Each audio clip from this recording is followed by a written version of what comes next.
Hello everyone and welcome to this module on the plumbing trade.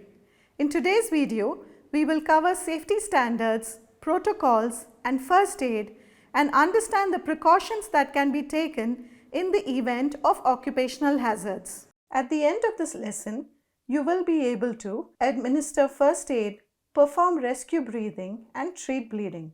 Select a suitable fire extinguisher and use it to extinguish a fire and identify personal protective devices. It is important to learn basic first aid methods like rescue breathing and stopping bleeding in case of an injury. In order to administer artificial respiration, loosen the person's clothing so that it does not interfere with their breathing. Remove any foreign material from the person's mouth and hold the mouth open. Lay the person flat on level ground. Start artificial respiration without much delay. Refrain from sudden movements to prevent further injury and send word for a doctor immediately. Let us first resuscitate the person by using the Nelson's arm or lift back pressure method. Place the victim face down with arms folded and their head resting on their palms. Kneel near their hand with your hands on their back, beyond their armpits. Fingers spread downward and thumbs touching. Rock forward, keeping your arms straight, pressing the victim's back to expel air from their lungs. Synchronize backwards with your hands sliding along the victim's arms, grasping their upper arm just above the elbows. Continue to rock backwards. Rock back, gently raise the victim's arms towards you until you feel tension in their shoulders. Then lower their arms and return hands to the initial position. Continue artificial respiration till the victim begins to breathe naturally. In some cases, it may take a long time.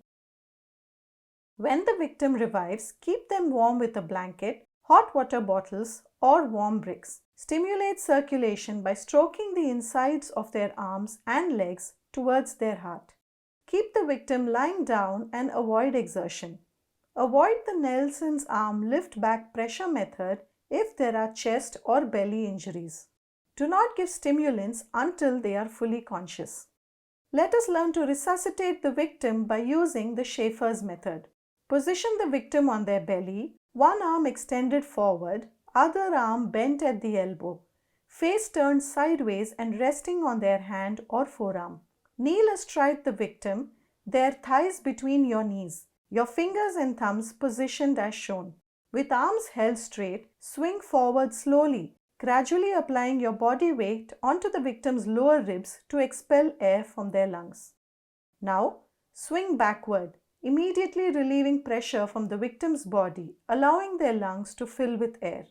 After 2 seconds, swing forward again and repeat the cycle 12 to 15 times per minute. Continue artificial respiration until the victim begins to breathe naturally. Do not use this method in case of injuries to the victim on the chest or belly. Let us resuscitate the victim by mouth-to-mouth method. Lay the victim flat on their back. Then place a roll of clothing under their shoulders to tilt their head back, chin pointing straight upward. Grasp the victim's jaw, raise it until the lower teeth are higher than the upper teeth, or place your fingers near their earlobes and pull upward. Maintain the jaw position to prevent the tongue from blocking the air passage during artificial respiration. Take a deep breath and place your mouth over the victim's mouth, making airtight contact. Pinch the victim's nose shut with the thumb and forefinger. If preferred, use a porous cloth between mouths.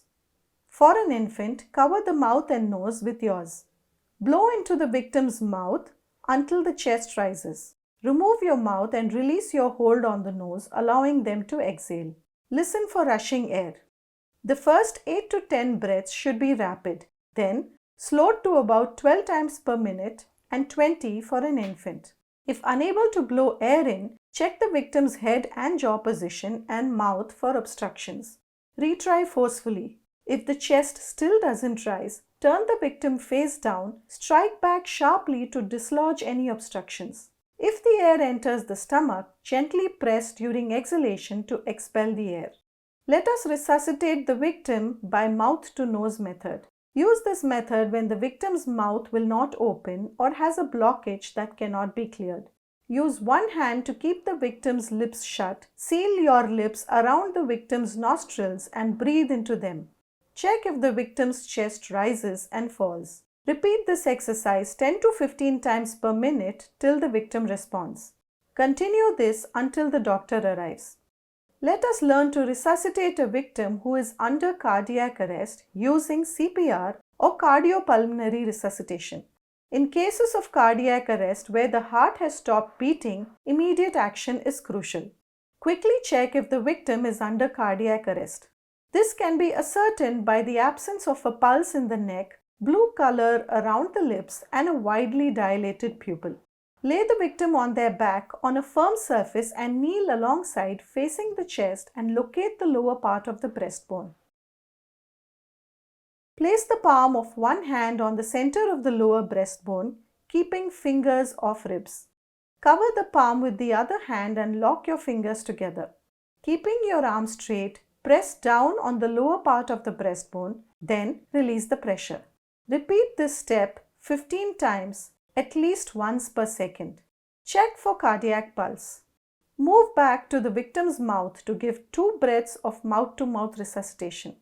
Continue with another 15 compressions of the heart, followed by 2 breaths of mouth-to-mouth resuscitation, and check the pulse at frequent intervals.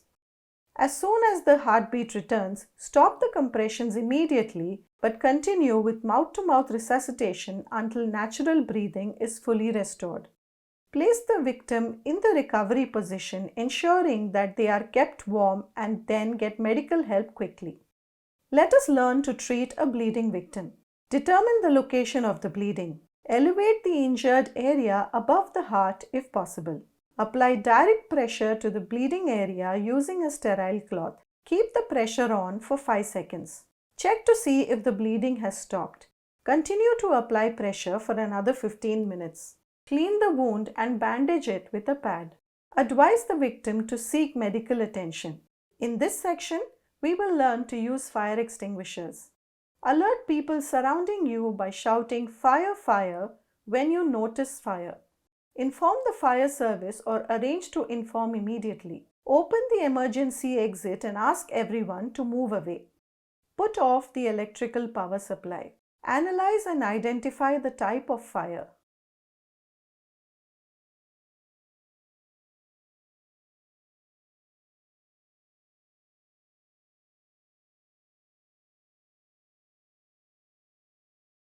Select a CO2 or carbon dioxide fire extinguisher. Then locate and pick up the CO2 fire extinguisher. Check for its expiry date. Break the seal. Pull the safety pin from the handle. The pin is usually located at the top of the fire extinguisher. Squeeze the handle lever slowly to discharge the agent. Sweep from side to side approximately 15 centimeters over the fuel fire until the fire is put off. Remember PASS. This will help to use the fire extinguisher. P for pull the pin. A for aim at the base of the fire. S for squeeze the lever. And S for sweep from side to side. Let us identify the required personal protective equipment used for protecting the different parts of the body. Safety shoes to protect the feet. Safety clothing to protect the body. Safety helmet to protect the head. Safety gloves to protect the hands. Safety mask to protect the lungs. Safety glasses to protect the eyes. Safety earmuffs to protect hearing. Safety harness to protect against any fall. And a safety vest to improve visibility. In this lesson, we have learned to administer first aid, perform rescue breathing, and treat bleeding. Select a suitable fire extinguisher and use it to extinguish a fire and identify personal protective devices. Hope you have a clear understanding of this session. Thank you all and see you in the next video.